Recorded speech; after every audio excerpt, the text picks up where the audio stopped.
அந்த கரு அந்த குழந்தையா நிக்குதுல, அந்த குழந்தைக்கு என்று ஒரு நோக்கத்தை இறைவன் வைத்திருக்கிறார். நோக்கம் இல்லாமல் குழந்தைகள் பிறப்பதே இல்லை. இறைவன் பூமியில் குப்பைகளை எறிவதே இல்லை.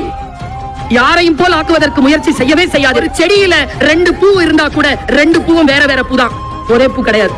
உங்ககிட்ட இருக்கிற சுண்டு விரல் இந்த 800 கோடி மக்கள் கிட்ட யார்கிட்டயும் இல்ல, உங்ககிட்ட மட்டும்தான் இருக்கு. You are unique. நீங்க எப்படி இருக்கிறீங்களோ உங்க குழந்தைகளுக்கு சொல்லித்தாங்க. சுயமரியாதையை சொல்லித்தாங்க உங்க குழந்தைக்கு. யாரையும் பார்த்து இப்படி பார்த்து வியக்காதன்னு சொல்லித்தாங்க. யாராவது இப்படி பார்த்து வியந்துட்டே இருந்தா நான் குழந்தை வியக்கிறவன் வளர்ந்துகிட்டே இருப்பான். இது கீழே பார்த்து கை தட்டிக்கிட்டே இருக்கிறோம். புரிஞ்சுக்க சொல்லுங்க.